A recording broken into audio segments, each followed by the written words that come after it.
Thank you very much, and it's a special honor and pleasure to be giving this presentation. Obviously, the hospitality that we've been getting and I've been seeing is just amazing, and I want to thank everybody from the organizing committee. But it's especially it's a special occasion for me because I'm going to be talking about high-frequency jet ventilation, and my teacher for this was the previous speaker. And Professor Jean-Jacques Roubi, who was really one of the, in my opinion, giants of critical care, was the person in whose ICU I first saw and learned about using high-frequency jet ventilation, and has actually started using it back when I came to Israel from a few months that I spent in his department. So what I would like to do is talk a little bit about the benefits that we may find in high-frequency jet ventilation. And the reason or the logic that it makes sense to use it is because of our concern about ventilator-induced lung injury. And we all know that we can get barotrauma, volume trauma, oxygen toxicity, and other issues which are detrimental with regards to our mechanical ventilation. And the mechanisms for this are quite complex, but all in all, conventional ventilation does lead to damage of the lungs, even of the lungs that initially were not so sick, and that's what we're trying to find a solution for. And for instance, this is one study that showed that when you ventilate rats,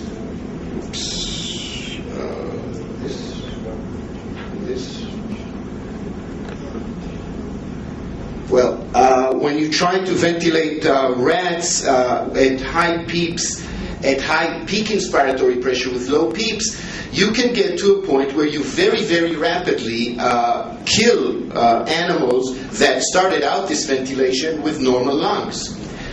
And it's a clinical issue as well. If you look at patients who underwent thoracic surgery for lung cancer, and you look at the ones who developed acute lung injury following their surgery, one of the important issues is the issue of their pressures, of their ventilating pressures, and this has been found to lead to problems with lung injury. So our goals are going to be to recruit the lung, to use protective strategy with regards to pressures and volumes, and of course do that while improving oxygenation.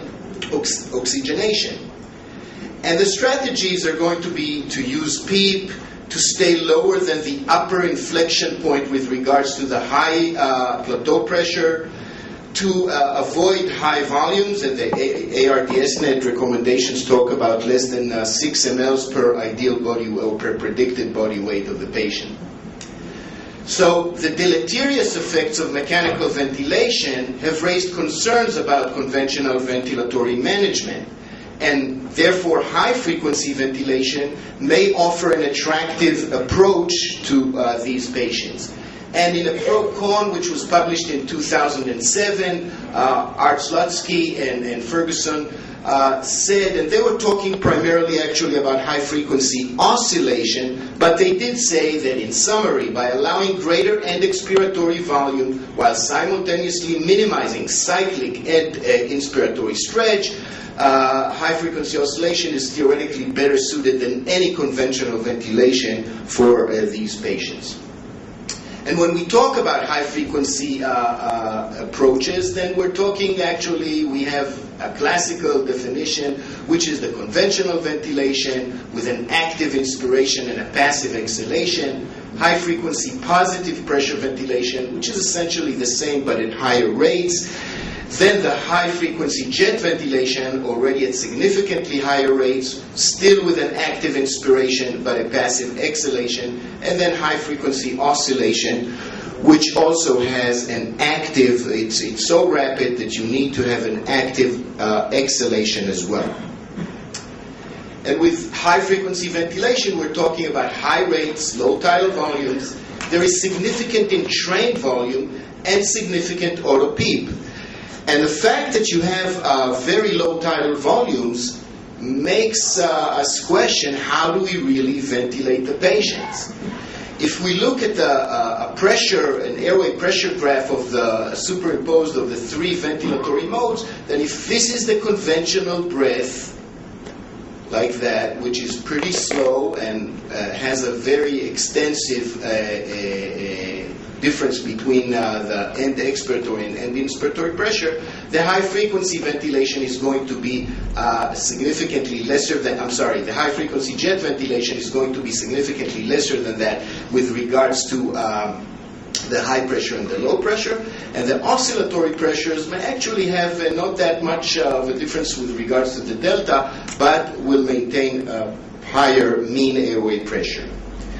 So how does high frequency jet ventilation with its low tidal volumes allow us to maintain oxygen exchange, particularly with regards to CO2 removal?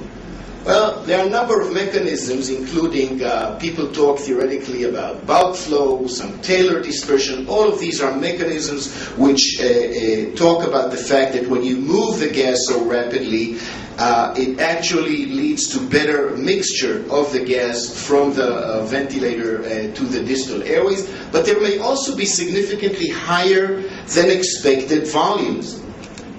This is a cartoon of some of the mechanisms which will be active in that, in the gas exchange. And one thing is that even if you have low tidal volumes, a fairly significant amount of this will start going to the airways, to the gas exchanging parts of the airways, earlier than the classic 2 mLs per kilogram dead space, and therefore even if you have a lower tidal volume than the patient's dead space, some gas will participate in the ventilation. Now if you are doing this 150 or 200 or 300 times a minute, you will see that you get a pretty significant minute ventilation even with low tidal volumes.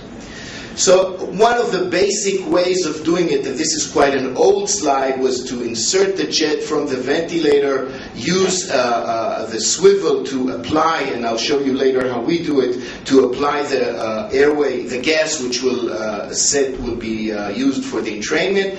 And one of the major issues is the humidification, this is the main reason why this is an old slide, and nowadays we're doing it in a much more efficient way, the humidification. So patients, and we have been using, and again I'll give some more details about it later, the jet ventilation combined with a low rate, low tidal volume, conventional ventilation. So if you look at this patient, this is a slide from a few years ago from my previous hospital. When we put the patient on a jet ventilator, we had the jet ventilator, we had the patient's conventional previous ventilator still on the side, and we had another very old, in this case an MA1 ventilator, which supplied the low-rate conventional ventilation. So it's very cumbersome, but as I hope to show you, it was very, very effective. The tidal volume is not only composed of the jet, but it's also composed of the entrained gas because of the low pressure generated by the speed of the gas flow. And the jet volume is determined by the driving pressure and the inspiratory time. You can control to some degree the amount of entrained gas with regards to how proximal your jet is, how large the injector needle is, and how much is the jet volume. And again, a classic system that we've been using looks something like this, with a jet ventilator on the side, providing the jet to the airway, and then having some continuous flow so that gas can be entrained from here, and at the same time keeping a conventional ventilator, which will give very low rate and very small tidal volume breaths, but they're still larger than the jet breath. And typical settings for us, for patients with severe ARDS, were driving pressure of 2 to 3 bar, rates of 120 to 200 with inspiratory time of about 40%, and the conventional breath would be at 200 to 350 at tidal volume with a rate of 4 times per minute. And the principle is that after you recruit the lung with the high level of PEEP, the high-frequency ventilation maintains the respiratory system between the low and the high inflection points, while applying small and frequent tidal volumes. And this makes a lot of sense. So why isn't it more common? Why aren't all of us using it for all of our ARDS patients?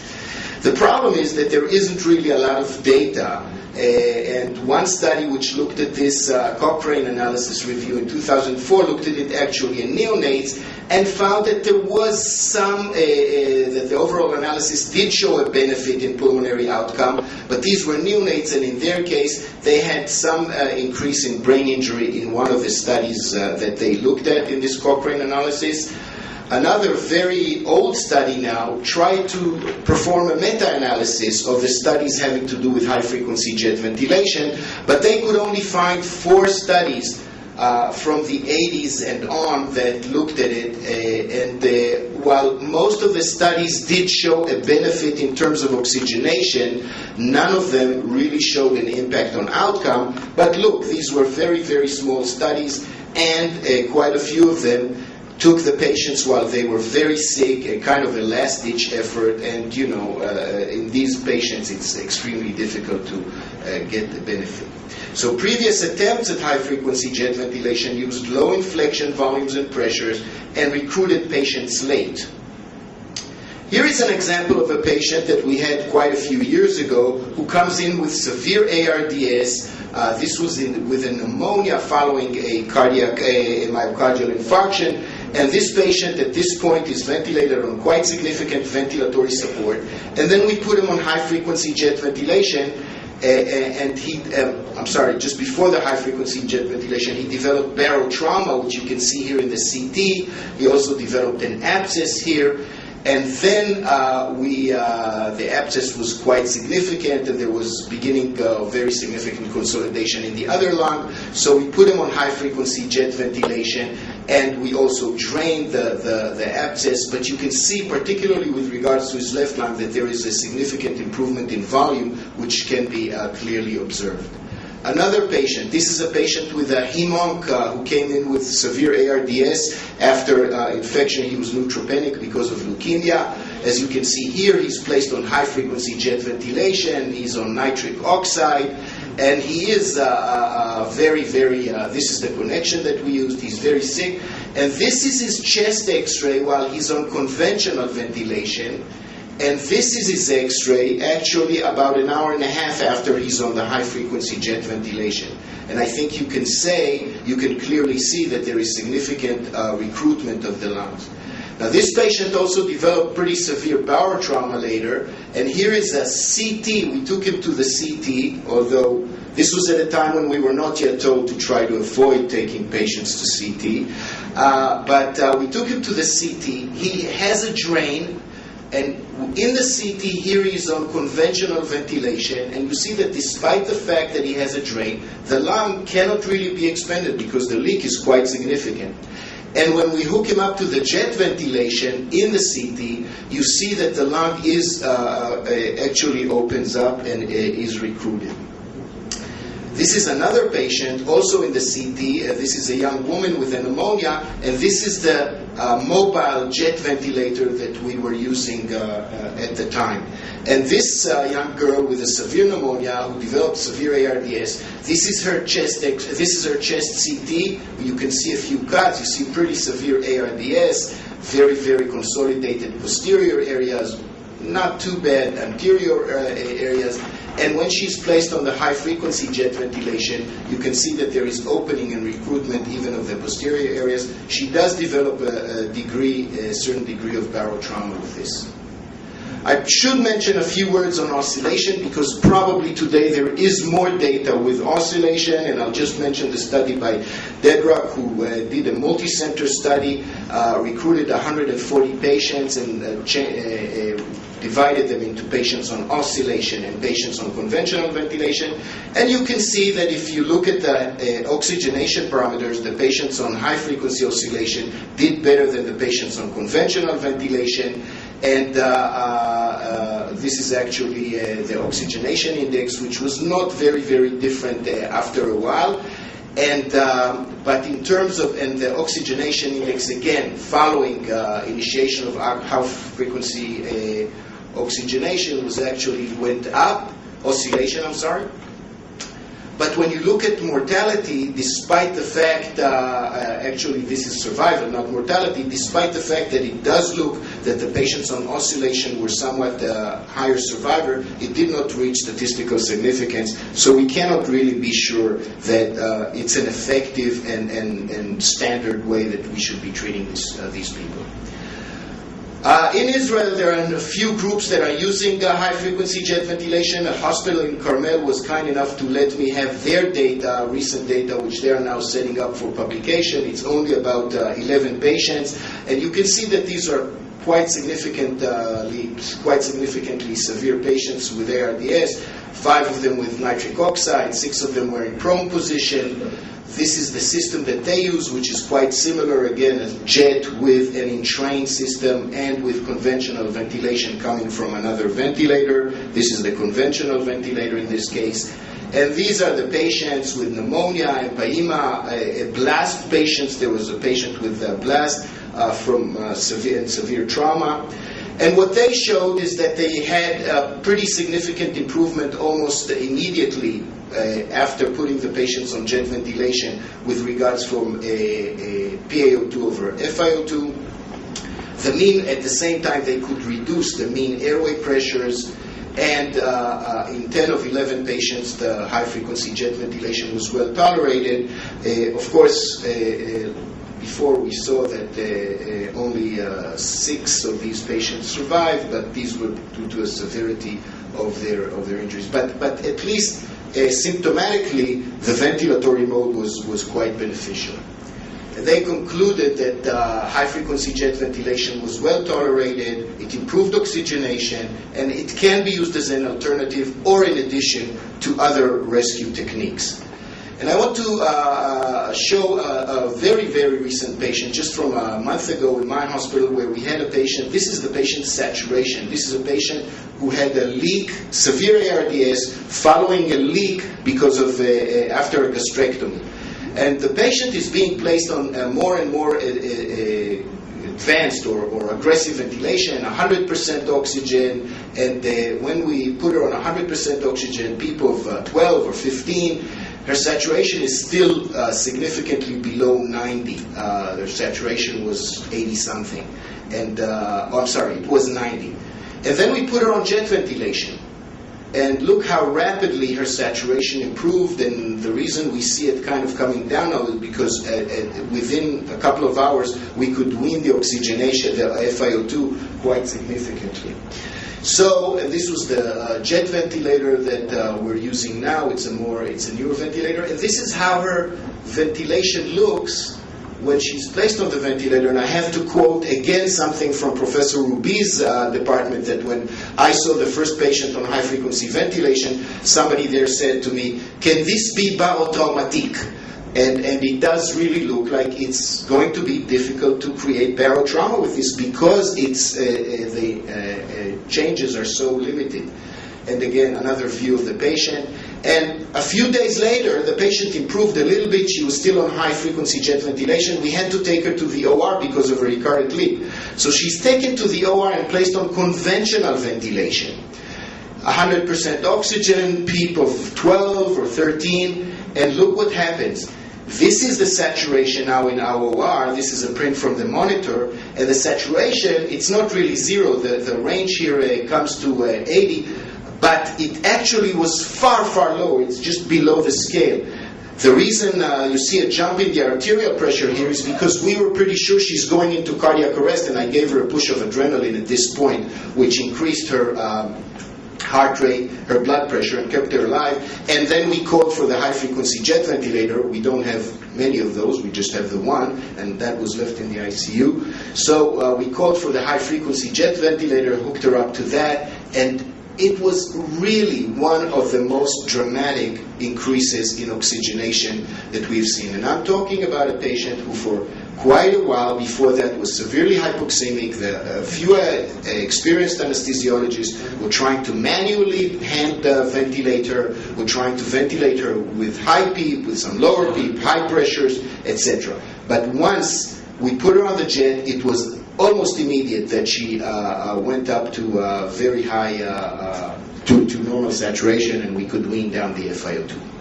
So to sum up, there are just a couple things that people have been used jet ventilation which are in the realm of critical care. For instance, this case report of using transglottic high-frequency jet ventilation for repairing a laryngeal fracture. This is a patient who had a laryngeal fracture. They put the jet cannula in so that the surgeon could operate and fix this appropriately. In nephrolithiasis, in lithotripsy for nephrolithiasis, you can use high-frequency jet ventilation to try to limit the movement of the kidney so that there are less time that you need for the effectiveness of the procedure. People have done it for atrial fibrillation, electrophysiological studies for ablation.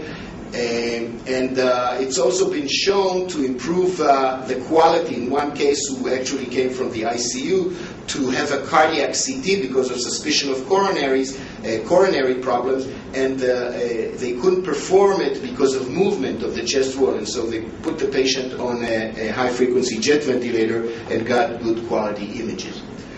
So to summarize, high-frequency ventilation, I think, is a very attractive potential tool for management of severe lung injury. The best type is probably not completely clear as yet, but we shouldn't really be using it as a salvage tool because that will limit our success, and we probably should be using it more and more in the severe patients who are not yet at the very extreme. And this is just another use for jet that all of us can do in our spare time. Thank you very much. Thank you very much.